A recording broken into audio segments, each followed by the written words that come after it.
Classic arena takedown just started. Perfect timing. Let's go.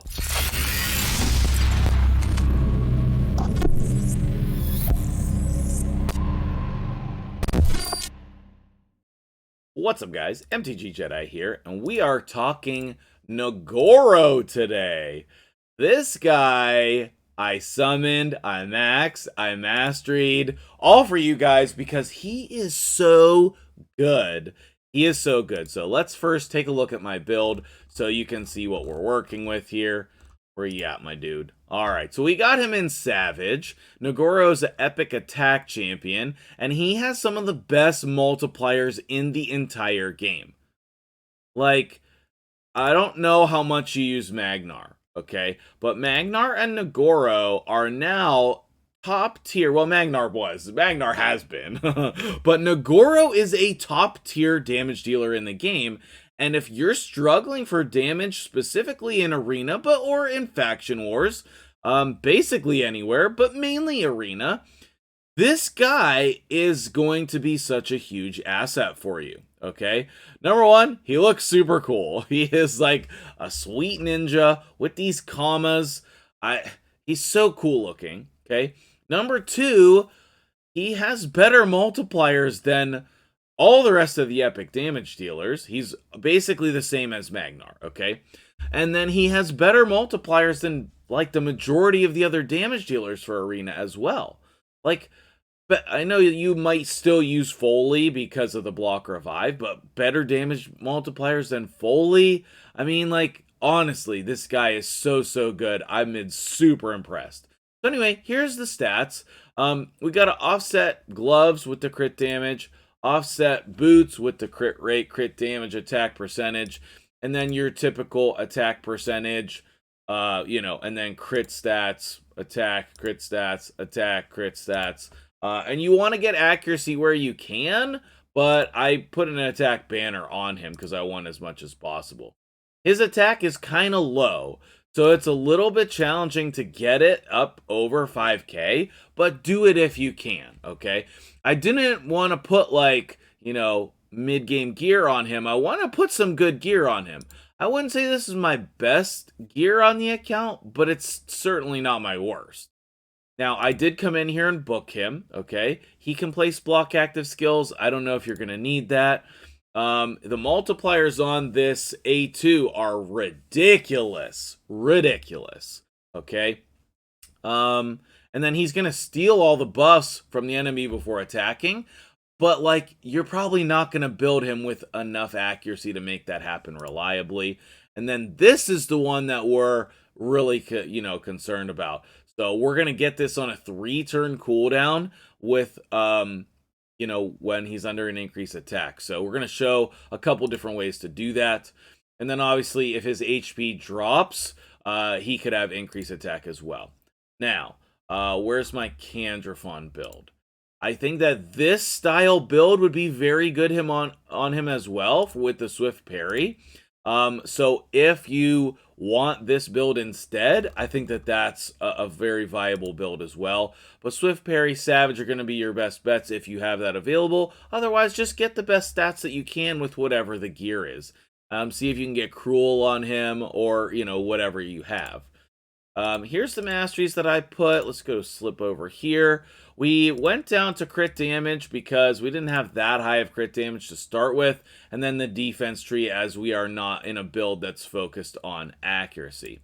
I was almost able to get him in a perception set as well, and I think that that could be very viable if you're putting him in perception plus whatever else you want to do, like perception and Swift Parry or perception and Savage would all be great.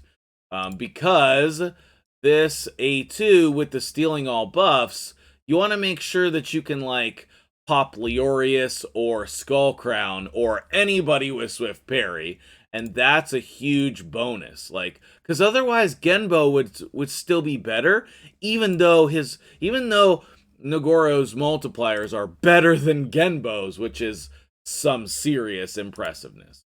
Alright, so here's the team from Ultimate Death Knight. And then the team that we want to use is this one. Or you can also do a team like Arbiter and then Vizix into your decreased defense champion. I guess we'll put this here and then him. Okay, so this would be a normal type of team that you could use. Okay, I just want to use him with Duchess because I think that that's a realistic place that I could use him. Okay, because he's going to take some damage, then he's going to get the Veil. I have Hegemon, so I'm going to use Hegemon. Do you need to use Hegemon? No, you do not. Okay, but let me show you this team here. The point is the damage, and we want to just like lock them out so that you can see the damage. Okay, he is going to just wipe this team. Okay, now I was actually testing earlier, and I did not lock out this Valkyrie, and I still killed the whole team. Okay, so let's slow it down and look at them all. Look at the damage here. Over 100k damage. Over 100k damage. That's ridiculous. Okay, that is ridiculous. All right, let's look at the damage multipliers on his A2 and A1 and stuff. Okay, so let's try to lock them out here so we can do what we want. That didn't quite go as intended. Okay, let's do this because the Man-Eater is not locked out. This. Oh, actually, let's see what happens. Will he remove all the buffs? Oh, oof, we got all of our buffs stripped. Okay, hold on. Let's back out and try to lock her out again. Or maybe let's, instead of, for this team, instead, let's put in the Kymar, because then we can just put them to sleep. I like that. We'll just put them to sleep, but then we won't be able to test removing the buff. But we will be able to test this single target damage on Nagoro against a Duchess, as an example. Yeah, I'm going to do this just to boost his turn meter. And then let's see if we're going to one-shot the Duchess. Yes, we are. 132k damage. I literally was not certain that that was going to happen. So, we already used his A2. Let's just do this and let him kill everybody. Oh, they're going to be protected now. Did I strip them? And see, now he's at a low HP. I don't know why he didn't put, increase attack on himself, though. I was like, let's just let this play out. Am I missing something here? I know I'm losing points. It's fine. It's totally fine. Like, am I missing something about his passive? I don't want to cut this clip out because I feel like this is valuable for us to learn. Whenever an enemy's HP drops below 30%. I thought this whole time it was whenever his HP drops below 30%. Interesting. So basically, if you do a bunch of damage, but you don't kill them, then he places increased attack on himself. You guys are probably shouting at me in the comments below. You guys are probably shouting at me. That's totally fine. Let's come in here and let's take a look at that other team. This more normal team that you guys might want to use. Now, I don't know if the Vizix is speed tuned here. I think she's a little too slow, and I know that my Arbiter is not as fast as she should be. But obviously, we're still gonna go first. Okay, perfect. So we'll provoke. Okay, then we will do the decreased defense. Ceres is unimportant in every way here. That could easily be YuGiOh or Stagnite. And then we're going to wipe the whole team, right? Boom. I mean, honestly, I am just so impressed with his multipliers. Okay, let's come in here and let's see what his A1 damage is going to look like. Okay.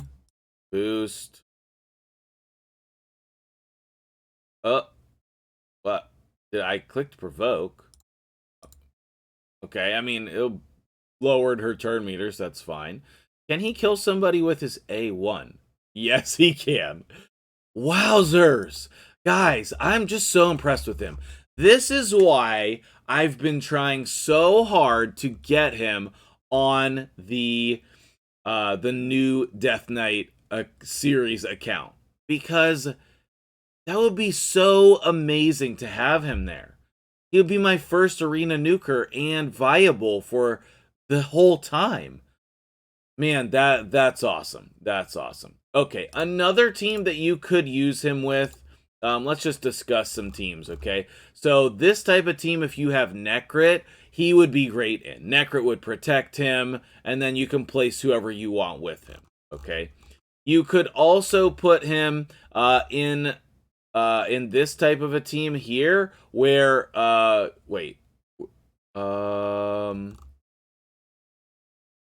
where did I do with it? Oh, right here. Team 2 here. You could also put him in a team like Team 2 here, because you would have Molly is in a bolster set and Ultimate Death Knight to protect him. And then last but not least, I think that new guy over here who we did a video on, Goffred, I think with his passive here, I think that this could be a really good. You could just put him in place of Constantine. Maybe put Mithrala in the lead. That might be better. But there's so many teams that he can go into. He can basically go into whatever arena team you want to use him in, because he's just all around good. He's just all around good. So let's go ahead and flip back over here and put his stats on the screen again to finish the video here. Let me know what you think about this guy. I have been super impressed, if you can't tell. And that's like legit. Like, I need to rethink my 3v3 teams and see, do I need to use him anywhere? I'm pretty blessed in the fact that I have Leo, Rhodos, now Cupidus. You know, I have Magnar, who I love using. I have Candrafon. I wonder though if I would use him. Like, okay, so this would be a team that I would use this team against right here. So actually, I was gonna wrap up the video and then I had this thought. So let's put this on auto. And we're going to prioritize there and here. And then we're just going to see what happens. What I was saying is I seriously, I need to think about whether or not he makes it into one of my 3v3 teams or one of my 3v3 strategies. Because, and you can see there, he's got the protected increase attack buff. So the only thing here with putting him in, this is the wrong team. But the only thing here with putting him in a team like this is that he doesn't have the increase attack. So let's see, let me find another team. Like, maybe I would, I don't know, like that team's probably not relevant. Is there like another tanky team here? Really? Okay, we'll do this one. I'm not saying this is ideal. But like, what about if I put him in place of Candrafon in this team? Because then we would have, I mean, this is basically the team we were using before, right? So let's do this and run this and just run it on auto and see what happens. So, like, I usually run this Duchess team against Arbiter teams. Sometimes I run it against other tanky teams because it has survivability. It has Ceres to strip. He's a little slow.